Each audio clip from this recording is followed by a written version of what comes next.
Hey, everybody. Thanks for tuning in to this episode of Our Kids Play Hockey. We want to let you know that we have once again been honored with a nomination for the Hockey Podcast of the Year via the Sports Podcasting Awards. And all you need to do to help us is go to ourkidsplayhockey.com and click on the Vote Now button. It asks you a couple questions. You're in and you're out, and you have voted for us for Hockey Podcast of the Year. I want to thank you all for being a wonderful, wonderful audience and helping us get to this stature of hockey podcasting, because we've done it as a family, as the hockey friends and families around the world. Thanks so much and enjoy this episode of Our Kids Play Hockey.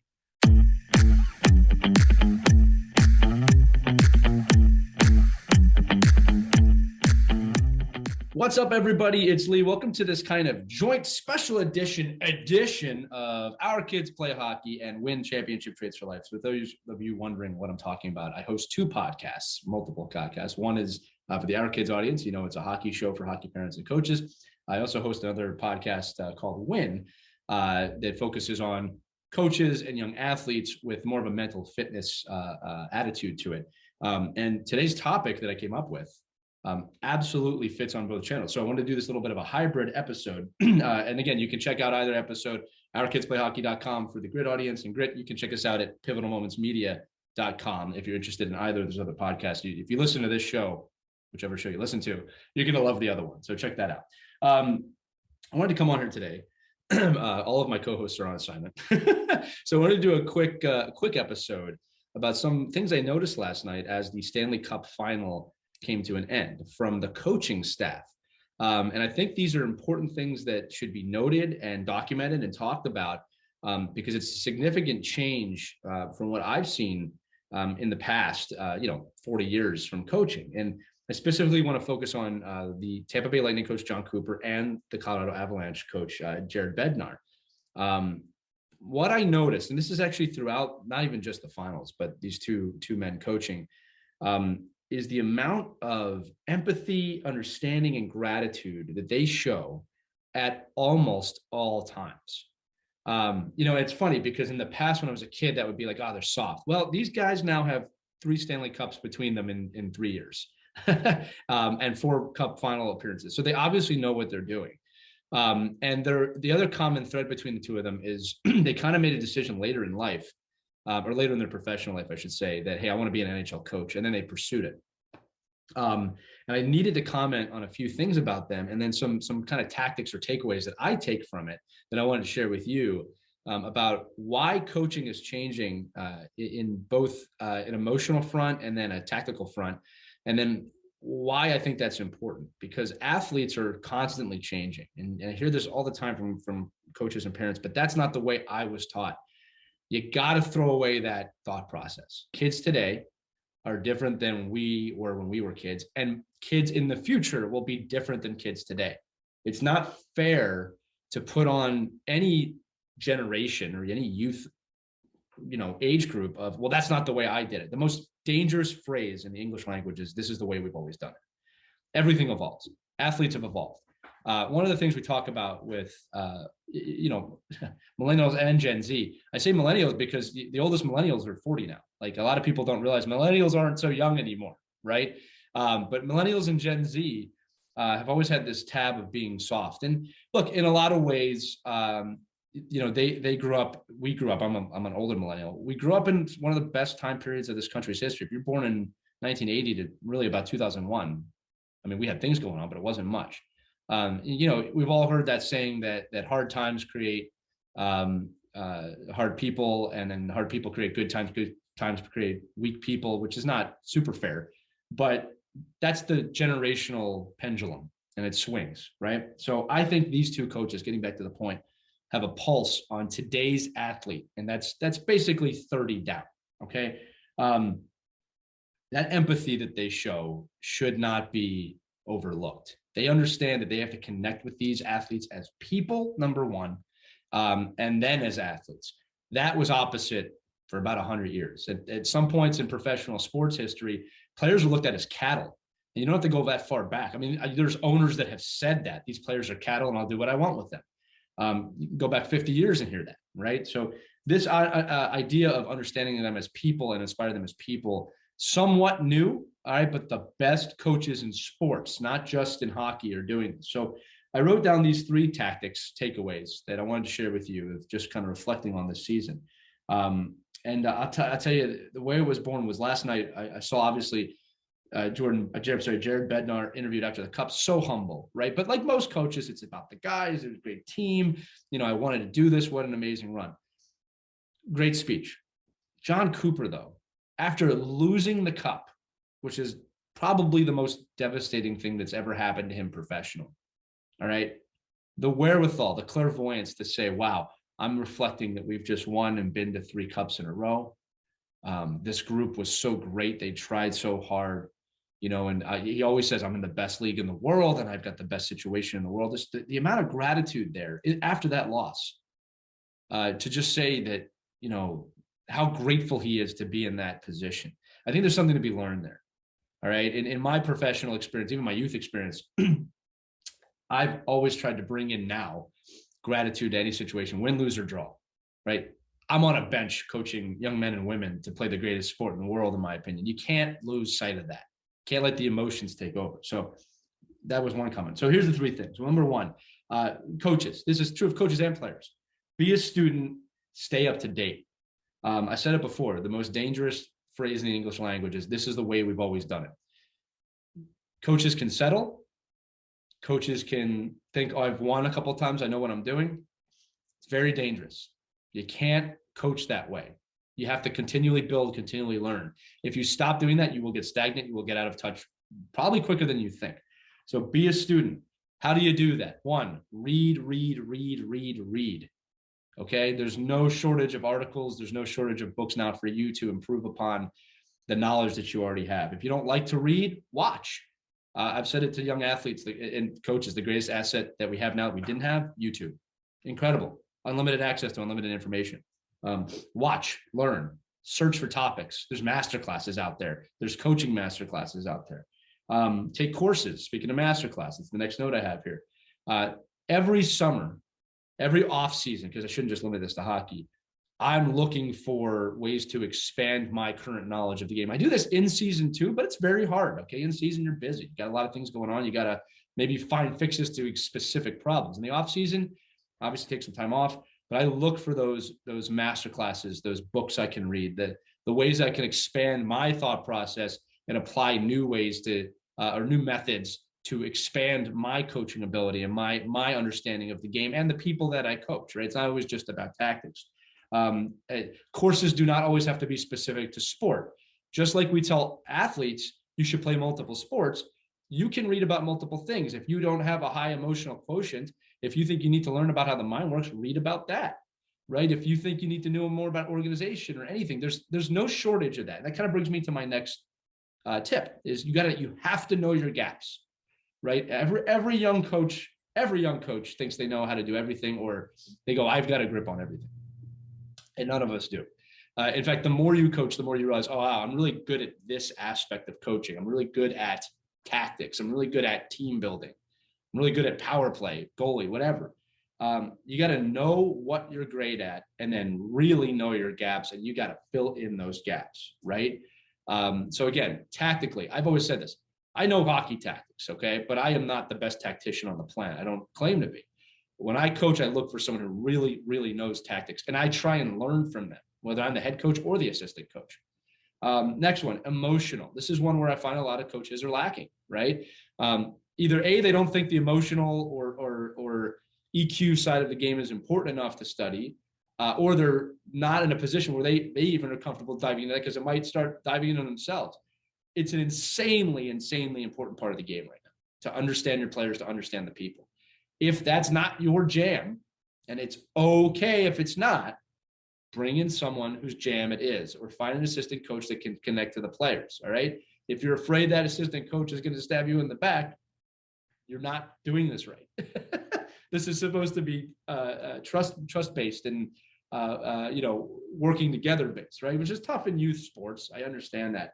But it's one of those things. Find someone that can help you and then help your players. If you're a monotone, bring in someone that can really speak to your players. I think it's really important. I've been in that position many times where I'm the one brought in to speak to the players. Complete trust with the head coach or the coaching staff, and it really works out. But it's to me, it's a third of the puzzle, being tactics, talent, team bond, right? If you don't have that, you're not going to win. Last one, communication. We talk about this on both shows all the time. All right. You have to be able to communicate very effectively to everyone involved, your assistant coaches, your players, your parents. I say this all the time, 10 out of 10 problems, 10 out of 10, not 9 out of 10. I'm not a dentist.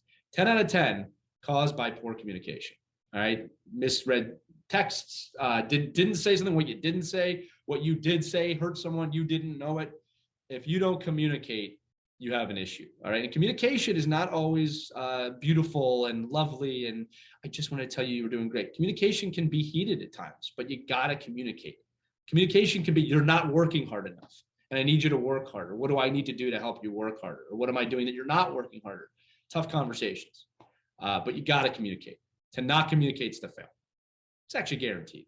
You will not win if you do not communicate effectively. If you are not a great communicator, I implore you to try and find things to become better at it, but bring someone in that can help you do that. It's another important one. The last tip I have here, and again, reviewing, be a student, stay up to date, know your gaps. The third one, remember that you are a teacher if you are a coach. You are, all right? Probably getting a lot of nods. Oh, yeah, I know. Remember what it means to be a teacher. You are a teacher to your players. You are a teacher to your parents, and you are a teacher to yourself. Okay. You have to be satisfying all three of those in youth sports, I should say, even collegiate sports at some levels now with the parents. I've heard Division I championship coaches say, I work with parents now. They're more involved in the kid's life than I am. I need to be able to talk to them too. And she was absolutely right. Dawn Staley told us that at a keynote when I was at the Philadelphia Coaches Conference. She has a monthly Zoom call with parents, which I was blown away by. I didn't think college coaches did that, but she was right. She goes, I can teach them all I want. If I go back to the parents, they're going to teach them something different. So you got to communicate and be teachers to your parents. I think that's very important. We have all seen horrific parents. We've all seen horrific parents that just don't get it. And you're not going to get through to everybody, but I find that when you have good communication with parents, explain, this is what I'm doing, this is why I'm doing it, this is why emotions are important, this is why tactics are important, this is why we're doing this system. You don't have to justify it beyond a certain point, but that's important. Players, same thing, communicate. If a player's turned off and they're not doing well, instead of just saying, they're off, do what you got to do to see if they can find their way back, or assign that to an assistant coach or a captain to hit that emotional quotient level, right? And again, going back to John Cooper and Jared Bednar, it's obvious that they really care about the people in their locker room, right? And the players say that too. Again, look, John Cooper just went to 3 cups in a row. You don't do that unless you know what you're doing, right? In fact, it's never been done before in the Cap era. So, he's trailblazing in a lot of ways, right? And then on top of it, it was funny. He said last night when they lost it, the last loss they had in the playoffs was against the Columbus Blue Jackets 4 seasons ago in the first round when they got swept, and they won the President's Trophy that year. So he's got something figured out here. And this goes back to step one. I'm very curious. I'm always curious. Be curious, not judgmental. It's from Ted Lasso. It's not a Ted Lasso quote, but it's from the show. I'm always curious when I see coaches like that, both of them, very gracious, very clearly show empathy. Take notes these are the best 2 coaches in the world right now.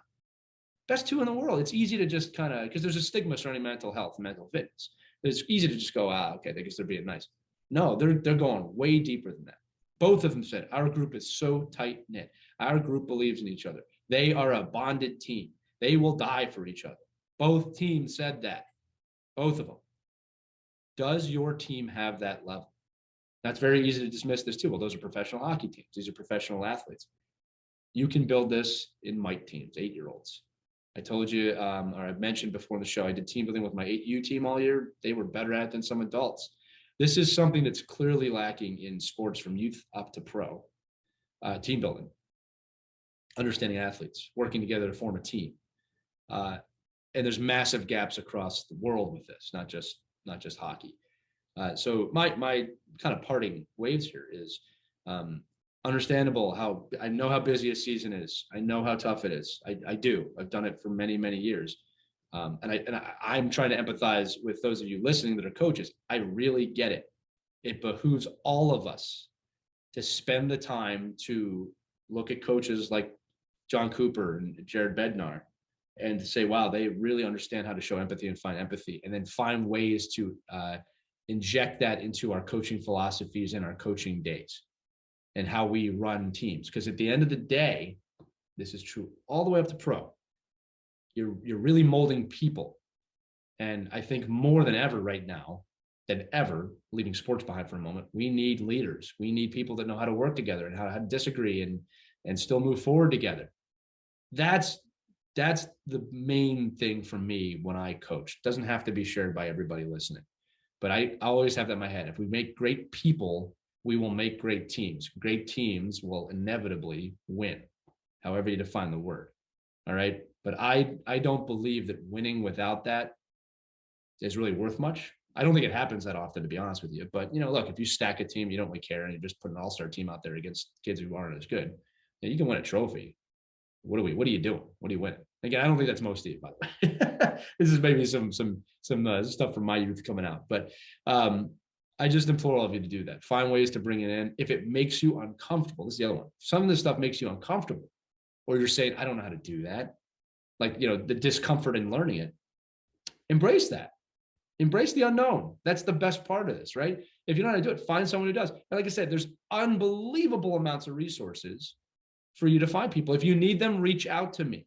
Email us, team@ourkidsplayhockey.com or lee@pivotalmomentsmedia.com. You can reach out I'll send you whatever you need. If you're curious about empathy, emotions, or people you want to listen to learn about this, I will share all of that. That's the whole purpose of these shows, as this is a joint episode, is to share information and to have conversations. I think one of I heard a great quote the other day.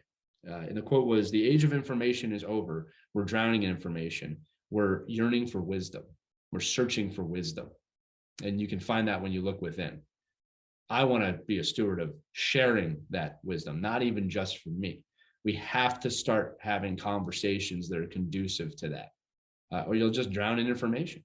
Right. So it's not being hypocritical to what I said. It's the sharing of this information, my wanting to help anybody. Right. Like, if we do that together, we're going to make amazing things. And I think John Cooper and Jared Bednar do that with their teams. I think they do it with each other. And other coaches, we always say the NHL is a copycat league. I'm going to copycat that. I'm going to double, triple down on what I believe in about team bonding and team building. So again, as always, I'm from the Northeast, so if I came across a little condescending, I apologize. It's never my intention, but I really believe in this stuff. And if you're listening to this, you probably do too, right? We always say the people who don't listen to our show probably aren't interested in this stuff, but I'm so proud to be part of the coaching community and obviously the sports community. And I can't thank you all enough for your attention and listening to us every week, again, regardless of the show. We really love what we do, whether it's Christy Casciano Burns and Mike Benelli on Our Kids Play Hockey, or JB Spizzo over at Win Championship Trades for Life. I'm so thankful every time I get to come on the mic by myself or with them. We always say you are who you hang out with, right? I get to hang out with some pretty amazing people on a weekly basis. So once again, thank you all for listening. Just reiterating the 3 tips: be a student, stay up to date, know your gaps in your coaching and fill them. And then remember that you are a teacher. And again, the 3 notes on those 2 coaches: empathy, understanding, and gratitude. You can't get enough of that into your coaching philosophy. And again, those words do not mean, this is the pushback, they don't mean you've got to be soft. It doesn't mean you got to be light. All right. That's not how those words work. It just means empathy. Put yourself in someone's position. How can you get maximum performance out of them? Understanding. Do they need to be pushed more right now, or do they need to speak to someone right now? If that's not me, should it be an assistant coach, a captain, right? And then gratitude. We should be so thankful every single day, especially with the world's just been through. If you are coaching a sport and you have the opportunity to mold young minds and your own, be grateful. And I know you are, but be grateful. Don't ever lose sight of that. It will keep you balanced. I have never seen a losing Stanley Cup coach as gracious as John Cooper was last night. I was totally inspired by his post-game comments and how he handled that. I idolized that, and I hope to aspire to that moving forward. So anyway, that's it. I'm Lee Elias. Thank you for listening. Again, if you want more Our Kids episode, ourkidsplayhockey.com. If you want more Win episodes, check out pivotalmomentsmedia.com. Again, thankful for both audiences in this special edition joint episode with me, Lee. That sounds really stupid. You guys have a wonderful day. Thanks for listening. See you next time. We hope you enjoyed this edition of Our Kids Play Hockey. Make sure to like and subscribe right now if you found value wherever you're listening, whether it's a podcast network, a social media network, or our website, ourkidsplayhockey.com. Also, make sure to check out our children's book, When Hockey Stops, at whenhockeystops.com. It's a book that helps children deal with adversity in the game and in life. We're very proud of it. But thanks so much for listening to this edition of Our Kids Play Hockey, and we'll see you on the next episode.